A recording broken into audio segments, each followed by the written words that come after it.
عن ابن عمر رضی اللہ تعالی عنہ قال سمعت رسول اللہ صلی اللہ علیہ وسلم یکون فی امتی خسف ومسخ وذلک فی المکذبین بالقدر۔ آپ صلی اللہ علیہ وسلم نے فرمایا میری امت میں جزوی طور پر 2 عذاب آئیں گے، چونکہ اجماعی عذاب تو اللہ نے حضور کی بعثت پر ختم کر دیا، یعنی ساری مخلوق پر ایک دم نہیں آئیں گے، لیکن کچھ لوگوں پر آئیں گے عذاب۔ ان میں ایک خسف ہوگا، یعنی زمین میں دھس جانا، زلزلوں کا آنا، پہاڑوں کا گرنا، انسانوں کا، مکانوں کا، شہروں کا اس میں دب جانا، زمین کا پھٹ جانا اور گھروں کا اس میں غرق ہو جانا، ایک عذاب یہ ہوگا۔ وہ مسخن،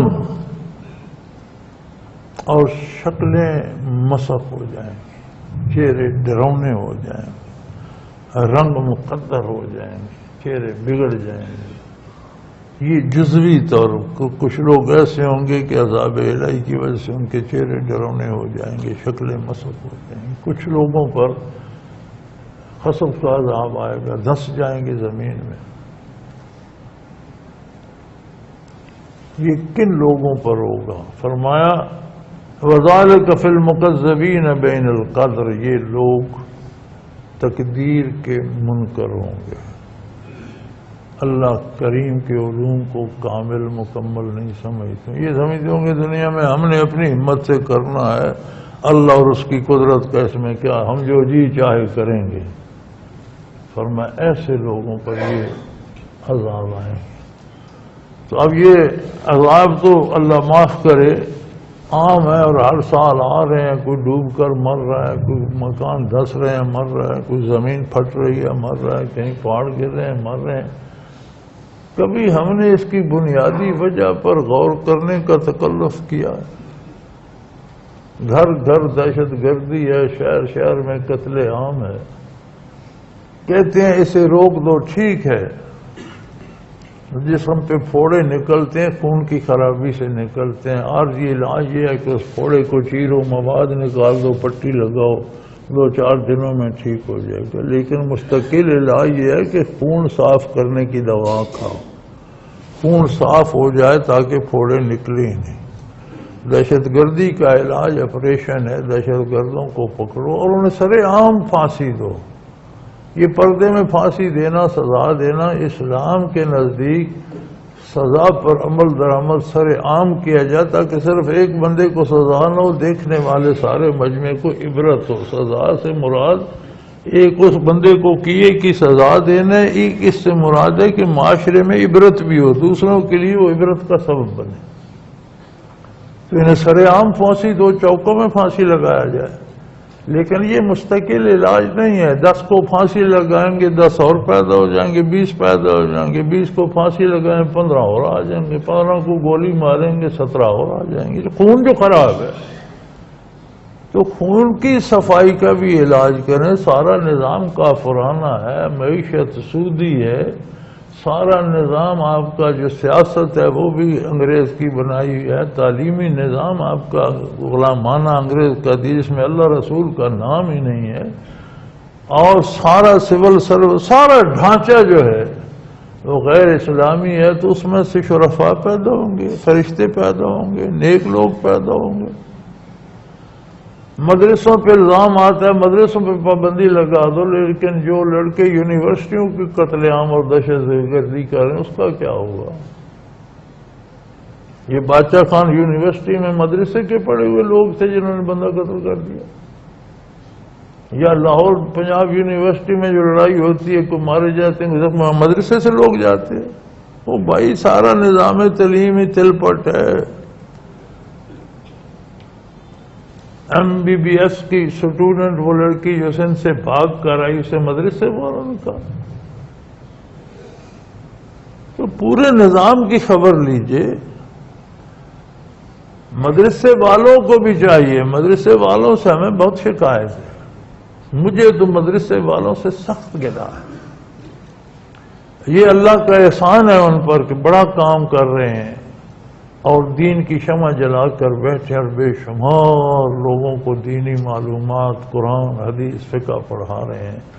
لیکن اس سارا تعلیم کو ہم کیا کریں؟ 70 سال ہو گئے پاکستان بنے، بڑے بڑے مدرسے ہیں، ایسے مدرسے بھی ہیں جن کا 3-3 کروڑ ماہانہ خرچہ ہے، قوم زکوٰۃ سے، صدقات سے، عطیات سے وہ خرچہ پورا کر رہی ہے۔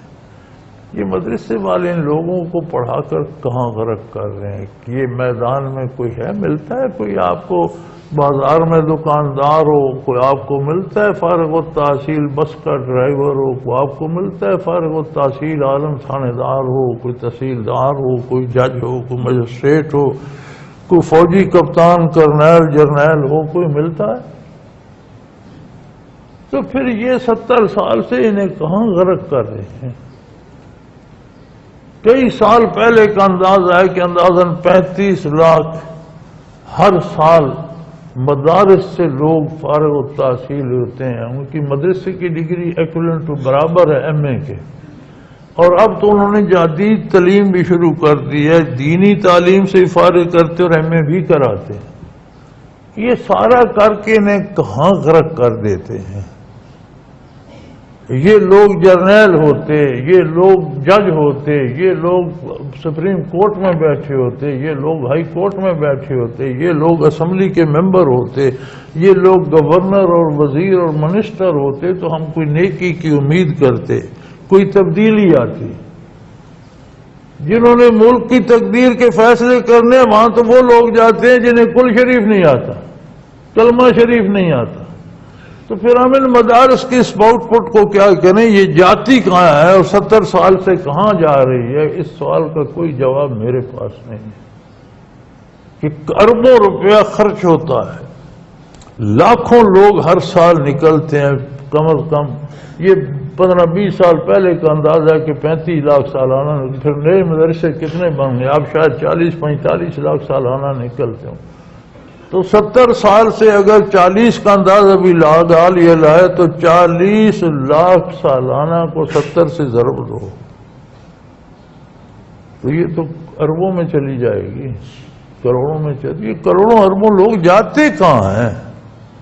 کوئی نظر آتا ہے کہیں میدان میں؟ تو پھر انا للہ انا الیہ راجعون، تبدیلی کہاں سے آئے گی؟ وہ تبدیلی تو جو میدان، جو ڈرائیونگ سیٹ پہ بیٹھا ہے گاڑی کو وہ موڑے گا، یہ جو پیچھے لٹک رہا ہے۔ تو یہ جو مدرسوں میں پڑھتے ہیں، یہ ڈرائیونگ سیٹ پہ کیوں نہیں آتے؟ یہ تھانوں میں تھندار کیوں نہیں لگتے؟ یہ ضلع کے ایس پی کیوں نہیں لگتے؟ یہ ڈی آئی جی، آئی جی کیوں نہیں لگتے؟ یہ فوج کے جرنیل کیوں نہیں بنتے؟ یہ منسٹر اور صوبائی گورنر کیوں نہیں؟ یہ آتے، یہ گاڑی کے پیچھے لٹک رہے ہیں، پھر ان کو ہم کیا کریں؟ پھر کہتے ہیں اسلام نافذ کرو۔ کون نافذ کرے؟ جنہیں کلمہ نہیں آتا وہ اسلام نافذ کرے، جنہیں پتہ ہی نہیں اسلام کسے کہتے ہیں، کفر کی حدود کیا ہیں، وہ اسلام نافذ کریں۔ آپ کہاں جاتے ہو؟ یہ جو 3-3 کروڑ ایک مدرسے کا خرچ ہے، 2 کروڑ عام مدرسوں کا خرچ ہے، یہ تو سارا قوم کا پیسہ ہے نا۔ کوئی زکوٰۃ ہے، کوئی صدقات ہیں، کوئی قربانی کے چمڑے ہیں، کوئی عشر ہے، تو اس کو واپس آپ کہاں کر رہے ہیں؟ یہ بات میری سمجھ میں آتی نہیں کہ یہ لاکھوں افراد غرق کہاں ہو جاتے ہیں، جاتے کہاں ہیں؟ یہ چھوٹا سا ادارہ ہے ہمارا، الحمدللہ یہاں کے طالب علم آپ کو ایس ایس پی ملتے ہیں، کرنیل ملتے ہیں، سیشن جج ملتے ہیں۔ 87 سے شروع ہوا، کوئی اتنی لمبی عمر بھی نہیں اس کی۔ ہمارا ایک عزیز ایڈیشنل سیشن جج تھا، اپنے شہر کی جامع مسجد میں تراویحیں اس نے پڑھائی۔ مزہ آیا نا کہ سیشن جج جامع مسجد میں تراویح پڑھا رہا ہے۔ یہ مدارس سے نکل کر کہاں جاتے ہیں؟ کوئی سیشن جج، کوئی ڈپٹی کمشنر، کوئی تحصیلدار، اور کوئی دکاندار ہی صحیح، ہمیں تو بازار میں بھی کوئی نہیں نظر آتا کہ یہ تو پتہ ہو، لوگ کہیں کہ یہ تو مولوی صاحب ہے، بھائی یہاں جھگڑا کرنے کی ضرورت نہیں، جو اس کی جائز قیمت ہے وہ بورڈ پہ لگی ہوئے، پیسے دو اور چیز بھی ٹھیک ہوگی، قیمت بھی پوری ہے، یہاں بحث کی ضرورت نہیں۔ کوئی ہے؟ یہاں سے چیز خرید لو، یہ نقلی نہیں ہوگی، انہوں نے اصلی رکھی، 2 نمبر نہیں بھیجتے، یہ عالم دین ہے، پڑھے لکھے ہیں۔ کوئی ہے؟ کوئی بس ڈرائیور ہی کو نہیں کہ وہ نلکا لگاؤ تو بریک مار دے کہ زور کا وقت ہو گیا، پانی بھی ہے، میں نماز پڑھ رہا ہوں.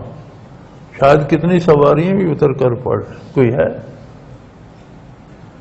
تو پھر کیا فائدہ اس کے باوجود حکومت پیچھے لگی ہے کہ مدرسوں سے کوئی نکل کر آگے آ ہی نہ جائے.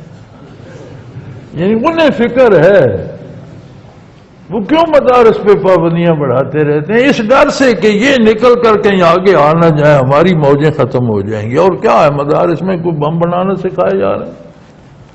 خطرہ انہیں یہ ہے کہ ہماری سیٹیں نہ، انہیں ہوش ہی کوئی نہیں. وہ پھر ڈر رہے ہیں، انہیں کوئی ہوش نہیں. جیسے سارا عالم کفر لڑ رہا ہے کہ کہیں مسلمان بیدار نہ ہو جائے، مسلمانوں کو فکر نہیں، مزے سے ڈٹ کے سو رہے ہیں. دنیا ساری میں سکیمیں بن رہی ہیں کہ کہیں مسلمان پھر اسلام کو لے کر اقتدار میں نہ آ جائے. مسلمانوں کو یاد ہی کوئی نہیں. وہی حال ہمارے ملک کا ہے، ان دینی اداروں کو یاد ہی کوئی نہیں، اور وہ لوگ لڑ رہے ہیں کہ کہیں کوئی مولوی ملک کا سربراہ نہ بن جائے، وزیر اعظم نہ بن جائے، صدر نہ بن جائے، گورنر نہ بن جائے.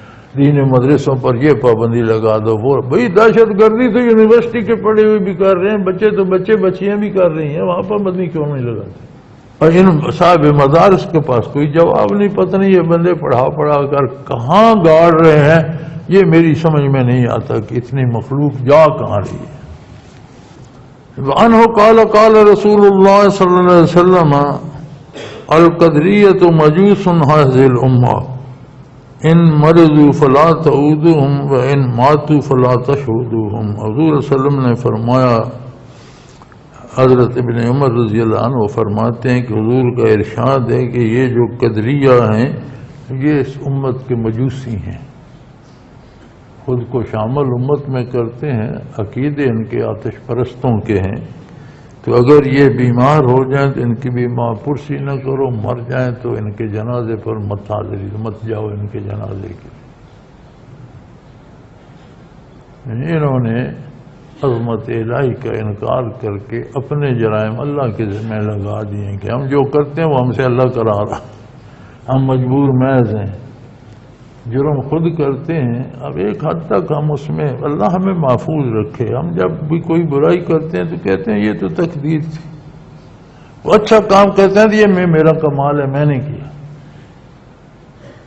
یہ بھی ایک حد تک اس طرف ہم چلے جاتے ہیں کہ غلطیاں تو قدرت کی تقدیر میں لکھی ہوئی ہیں اور جو اچھائی ہوتی ہے وہ ہم کرتے ہیں. تو ان چیزوں سے بچنا چاہیے. اللہ کی عظمت اپنی جگہ ہے، ہماری ذمہ داری اپنی جگہ ہے. تو یہ ڈرانے کے لیے حضور اکرم صلی اللہ علیہ وسلم نے فرمایا کہ ان کی بھی معافرسی نہ کی جائے، جنازہ نہ پڑھ جائے، تاکہ دوسرے لوگوں کو عبرت ہو کہ ایسا نہیں کرنا چاہیے. وعن عمر رضی اللہ تعالیٰ عنہ قال رسول اللہ صلی اللہ علیہ وسلم لا تجالسوا اہل القدر ولا تفاتحوهم. حضرت عمر رضی اللہ عنہ سے روایت حضور نے فرمایا قدریہ کے ساتھ نہ بیٹھو اور نہ ان کی طرف فیصلے لے جاؤ، حکومت لے جاؤ. حضور اکثر نے فرمایا کہ یہ جو لوگ عمل تو خود کرتے ہیں اور کہتے ہیں ایسا ہی لکھا ہوا. وہ پچھلے دنوں ایک بندے نے، وہ اس کے بھائی نے ایک بے گناہ اپنی بھابھی کو گولی مار دی بلا وجہ. وجہ کیا تھی کہ یہ نمازیں بہت پڑھتی ہے اور پانی ضائع کرتی ہے، پانی ملتا ہی نہیں. تو ٹینکی سے پانی لے رہی تھی، اس نے اسے گولی مار دی کہ سارا دن پانی ضائع کرتی رہتی ہے، وضو کرتی. تو اس کا بھائی کہہ رہا تھا کہ بس یہ اللہ کی طرف سے ایسا لکھا ہوا تھا، یعنی اس کا گناہ نہیں ہے. تو فرمایا ایسے لوگوں کے پاس بیٹھنا بھی ترقد، اور کبھی بھی انہیں آگے نہ آنے دو کہ یہ فیصلے کر سکیں. کوئی چھوٹی سے یونٹ کا بھی انہیں سربراہ یا حکمران انہیں قوت فیصلہ نہ دو کہ ان کا فیصلہ تو پہلے دن سے ہی خراب ہے کہ نیکی اپنے ذمہ لیتے ہیں، برائی اللہ کے ذمہ لگا دیتے ہیں. وآخر دعوانا ان الحمدللہ رب العالمین. الحمدللہ رب العالمین والصلاة والسلام علی حبیبہ محمد وآلہ وصحبہ اجمعین. اللهم ربنا لا تقتلنا بغضبك ولا تهلكنا بعذابك واعف عنا قبل ذلك. اللهم ربنا لا تسلط علينا من لا يرحمنا. أنت ولينا في سفرنا وحضرنا في مالنا وأهلنا. أنت ولينا في الدنيا والآخرة. توفنا مسلمين وألحقنا بالصالحين. وصلى الله تعالى على حبيبه محمد.